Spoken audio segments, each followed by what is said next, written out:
Saudações, pessoas! Bem-vindos ao segundo vídeo da Jornada das Olimpíadas, a série sobre histórias olímpicas do canal. E hoje, oh boy, temos um prato cheio, sendo que deve ser a história mais bizarra que já apareceu em algum vídeo do canal até agora. Sim, mais bizarro que um gato com explosivos sendo lançados de um avião. E mais divertida também, porque nenhum gato morreu, embora uma pessoa tenha quase morrido. Mas enfim, estou avançando demais na história. Vamos para o vídeo. Vinheta!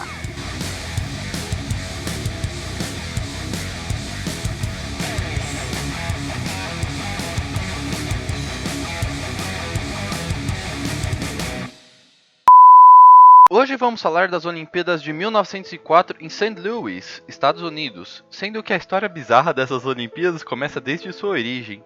Afinal, com todo respeito a St. Louis, se você olhar a lista com todas as cidades que já sediaram os Jogos Olímpicos, ela foi a única a sediar a competição que não era nem a capital do país e nem era uma das 3 maiores cidades de seu país. Na verdade, St. Louis teve uma grande queda em sua população desde 1960, sendo hoje só a 65ª maior cidade dos Estados Unidos. Mas mesmo na década de 1900, em que era maior comparativamente, ela tinha 1/3 da população de Chicago e 1/6 da população de Nova York. Mas enfim, o engraçado desse evento, a terceira Olimpíada dos tempos modernos e a primeira fora da Europa, é que era para ela ocorrer em Chicago, na verdade, mas St. Louis foi lá e roubou o evento deles. Ladrão! Ladrão! Ladrão! Ladrão! As duas cidades ficam em estados próximos, porém St. Louis já era a sede da Feira Mundial daquele ano, que estava comemorando o centenário da compra da Louisiana dos franceses. E os expositores não aceitaram outro evento internacional feito em lugar próximo no mesmo período. Observação, o pôster da Feira Mundial foi feito por Alphonse Mucha, e é maravilhoso, adoro a arte dele. Então, com o risco de St. Louis fazer seu próprio evento extraoficial, como diria Bender, I'm gonna go build my own Olympics. with blackjack and hookers. In fact, forget the Olympics. e assim arruinar o evento oficial com divisão de público e afins, Pierre de Coubertin, nosso já conhecido amigo do vídeo anterior, se envolveu e cedeu os Jogos Olímpicos para a cidade. Apesar disso, Pierre odiou os jogos e os criticou grandemente depois, dizendo que tinha um pressentimento que a mediocridade dessa edição iria combinar com a mediocridade da cidade. Com isso, vocês têm que pensar, hoje St. Louis já não é a cidade mais acessível do mundo, estando no meio do continente sem nada ao redor de fácil acesso. Então, em 1904 era muito mais inacessível e difícil de ser alcançada pelo mundo exterior, quase sem infraestrutura a ligando com o resto do mundo. Somado a isso, o fato de que estava ocorrendo a Guerra Russo-Japonesa, já citada em outro vídeo no canal, fez com que muitas poucas nações enviassem atletas para o evento. Nos dados oficiais, dos 651 atletas participantes, apenas 62 não eram estadunidenses, sendo que apenas cerca de 12 a 15 países competiram, havendo divergências porque arquivos do período estão deteriorados e muitas vezes se contradizem em certos detalhes. Era o começo das Olimpíadas, é de se esperar certos erros de organização nas provas e de arquivamento de dados, embora nada com o que vai acontecer ainda, mas eu estou me adiantando aqui. No lado positivo do evento, ela foi a primeira Olimpíada a ter o padrão de 3 medalhas, ouro, prata e bronze, e foi a estreia de vários esportes, como boxe e luta grego-romana, além de ter havido competições de esporte como cabo de guerra. Sim, cabo de guerra já foi um esporte olímpico em algumas poucas edições. Também quero destacar o ginasta estadunidense George Iser, que ganhou 6 medalhas em categorias atléticas, sendo que ele competiu nelas com uma perna de madeira no lugar da perna esquerda. Mas acho que com o título desse vídeo vocês não querem as coisas boas, vocês querem os podres. Então, antes do bizarro engraçado, vamos para o bizarro ruim / racista. Como as Olimpíadas aconteceram junto com a Feira Mundial, os eventos se misturaram, inclusive com uma parte do evento chamado Dias Antropológicos. Essa exposição consistia de um zoológico humano, comum na Europa da época, em que homens brancos coletavam e exibiam pessoas não brancas em seu habitat natural, entre aspas, para a diversão de outras pessoas brancas, e assim as faziam se sentir melhor por serem civilizadas.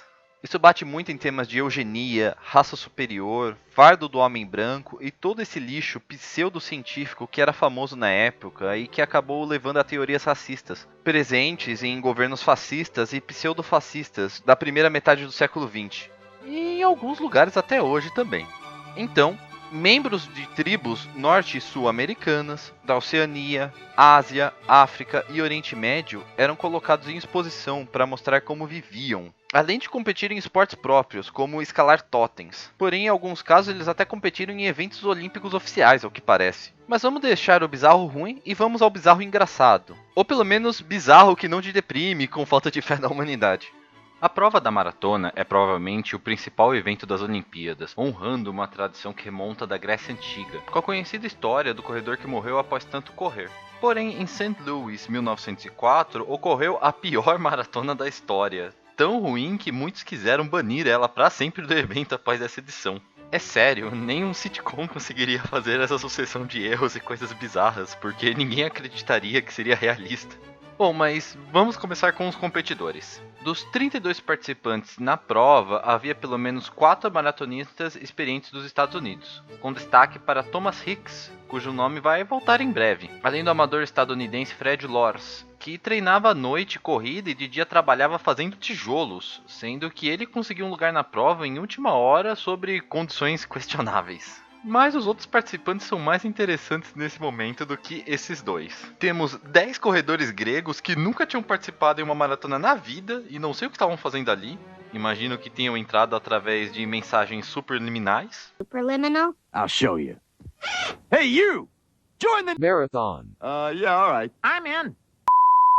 Também tinha 2 homens da tribo Tsuna, da África do Sul, que estavam na Feira Mundial no evento do Circo Humano e participaram descalços na prova, sendo supostamente os primeiros homens negros africanos a participar de uma Olimpíada, pelo menos ao que eu consegui apurar. E, por fim, meu competidor favorito e uma das pessoas mais interessantes que eu li em bastante tempo, o cubano Félix Cabajal. Félix de la Caridad Cabajal y Soto era um carteiro em Havana, que nasceu e morreu na miséria absoluta ao que parece, mas que adorava correr. Quando soube das Olimpíadas realizadas próxima de casa, entre aspas, ele começou a correr ao redor da ilha com uma camisa pedindo doações para pagar a viagem aos Estados Unidos, sendo que ele conseguiu e pagou uma viagem até Nova Orleans. Só que, ao chegar lá, ele perdeu tudo o que ele tinha, seja dinheiro ou bagagens, sendo que eu encontrei alguns lugares falando que ele foi roubado, enquanto outros falaram que na verdade ele perdeu tudo com... with blackjack and hookers. Mas enfim, o importante aqui é que ele perdeu tudo em Nova Orleans, sendo que a partir daí ele andou e pegou caronas todo o caminho até St. Louis, que é só um pouquinho longe, como vocês podem ver. Sendo que, após tudo isso, quando ele chegou para a competição, ele ainda estava usando a única roupa que tinha, que era praticamente um terno sem o paletó. Você sabe, né? A roupa perfeita para uma corrida de 40 km. Mas, por sorte, um competidor emprestou uma tesoura, que por acaso ele estava carregando na linha de partida, não sei porquê, e nosso herói cortou as calças e fez um short improvisado para a prova. Assim, às 15 horas do dia 30 de agosto, sobre um calor infernal de 32 graus com alta umidade, foi dada a largada para os competidores. Aqui cabe falar da pista e dizer que na verdade não tinha pista. A corrida foi feita em ruas da cidade, com 7 colinas com subidas e descidas incrivelmente íngremes, e com a maioria esmagadora das ruas, talvez todas, sendo de terra, ou seja, com muita poeira sendo respirada pelos corredores, até aumentada pelos carros com equipe técnica que os acompanhavam e que acabavam fazendo mais poeira voar na cara deles. Além disso, as ruas das provas não foram separadas da população geral, ou seja, os corredores corriam e tinham que desviar de carros, bondes, trilhos de trem e até pessoas passeando com cachorros. E aí, por fim, quase não havia água para eles beberem. Sério, James Sullivan, o organizador das provas, queria testar a teoria de desidratação forçada como mecanismo para melhorar a performance e resolveu usar a corrida como laboratório de testes. Com isso, apenas havia 2 pontos na prova inteira para dar água aos corredores, no meio de todos os outros problemas. Mas enfim, começa a prova. Lore sai na liderança, porém logo Hicks o passa. William Garcia logo se torna a primeira desistência na prova, quando ele colapsa no chão e precisa ser hospitalizado. Aparentemente, muita poeira entrou em seu esôfago e feriu a parede de seu estômago, gerando uma hemorragia interna. Se ele tivesse demorado para ser entendido, é até mesmo provável que ele tivesse morrido. Sua desistência é acompanhada também por John Lordon, que vomita por causa da poeira e desiste da prova. Logo em seguida, um dos participantes sul-africanos é literalmente perseguido por uma matilha de cães selvagens e foge da prova, mas volta depois para ela e termina o evento. Ele e o companheiro da mesma nacionalidade terminaram em 9º e em 20º lugar. O que é bom, creio eu. Mas e o nosso amigo cubano? Ele começou a corrida bem, apesar de estar usando sapatos para correr. Porém, ele não tinha nenhuma pressa, afinal ele precisava aproveitar a jornada, sabe? A vida não é uma corrida. Então ele eventualmente parava para conversar com os pedestres, com seu inglês quebrado e também para aproveitar para recuperar o fôlego. Também parece que ele não comia 40 horas, afinal perdeu todo o dinheiro. Até que ele viu um carro passando com pessoas comendo pêssegos. Ele parou esse carro e pediu alguns, sendo que, quando não lhe deram, ele fez a coisa lógica de pegar 2 pêssegos e sair correndo. Mais pra frente na prova, ele passou também por uma plantação de maçãs e resolveu pegar algumas para comer, só que as maçãs estavam podres e zoaram a barriga dele. Com isso, ele resolveu parar e tirar um cochilo. Tudo isso, eu repito, durante uma maratona olímpica. Assim que ele melhorou, ele se levantou e voltou a correr, como se nada tivesse acontecido. Para vocês terem uma noção de como foi a prova, ele dormiu durante a corrida e mesmo assim ele quase ganhou uma medalha, chegando em 4º lugar. Como eu disse, quem é Usain Bolt ou Vanderlei Cordeiro, Félix Cabarral deveria ser o maior nome das corridas mundiais até hoje, ele é uma lenda. Além disso, parece que em 1906 o governo cubano o patrocinou para correr nas Olimpíadas de Atenas, sendo que ele fez a viagem e não apareceu na prova, tendo sido dado como morto pela empresa cubana. Só que, para a surpresa de todos, um ano depois ele voltou para Cuba em um barco espanhol e voltou a correr no país como se nada tivesse acontecido. Ai, o que eu não daria para conhecer esse cara pessoalmente, meu Deus do céu, ele deve ter muita história boa. Mas enfim, enquanto ele dormia, o novo líder da prova, Sam Mellor, teve cãibras e abandonou a maratona. Nesse momento, Lors também teve cãibras, mas resolveu que queria ganhar, não importava o que custasse. Com isso, ele fez aquilo que eu nunca imaginei que alguém teria feito na vida real. Ele fez igual ao Michael Kyle ao correr uma maratona em Eu, a Patroa e as Crianças, ou o Joffrey em Um Maluco no Pedaço. Ou eu devo dizer... The shame of a nation. O maluco literalmente pegou uma carona em um carro até perto da linha de chegada, acenou para os espectadores, pulou dele e fingiu que estava correndo para atravessar em primeiro lugar, muito na frente de todos os outros. Ovacionado pela multidão, Lors chegou a tirar uma foto como campeão ao lado de Alice Roosevelt, filha do então presidente Theodore Roosevelt. Sendo que quando ela estava para colocar a medalha de ouro no pescoço dele, alguém da multidão gritou: "Ele tá roubando!" Como resposta, Lors disse que nunca tinha tido a intenção de se passar como ganhador e que aquilo era uma piada. O cara realmente mandou um na cara dura. Deus. Bom, o Amateur Athletic Union não achou isso engraçado e baniu ele pra vida do esporte. Ou seja, no ano seguinte ele já estava correndo de novo, porque reviram a punição devido a uma insanidade temporária, entre aspas, colocando nos termos deles. E também porque a vida não é justa. Mas então, no meio de tudo isso, quem ganhou a maratona de 1904? Vamos voltar ao Hicks, que eu mencionei anteriormente. Quando faltava 10 milhas para terminar a corrida, ele começou a sentir muito a exaustão e implorou por água à sua equipe, que se recusaram e enfiaram uma esponja em sua água com água destilada quente. 3 milhas depois, com ele ainda sofrendo, lhe deram ovos para comer e um pouco de estricnina. Estricnina, como cantam Adoniran e Elis Regina, mata mais do que bala de carabina, que veneno estricnina e que peixeira de baiano. É um veneno de rato que em pequenas doses serve como um estimulante nervoso. Senhoras e senhores, vemos aqui o primeiro caso de doping confirmado na história das Olimpíadas, embora aqui ainda fosse permitido. Hicks então ficou pálido e começou a mancar, mas continuou correndo. Quando soube que Lors foi desclassificado, apertou o passo, na medida do possível em sua condição. Com isso, sua equipe deu mais ovos para eles, outra dose de estricnina e também um pouco de conhaque para dar liga nele. Também deram mais água quente e deram até um banho nele, sendo que nas 2 últimas milhas ele estava correndo que nem um zumbi, mas não parava, mesmo sem conseguir nem levantar as pernas direito. Ele então começou a alucinar e acreditava que ainda faltava 20 milhas na prova, implorando por algo para comer e beber.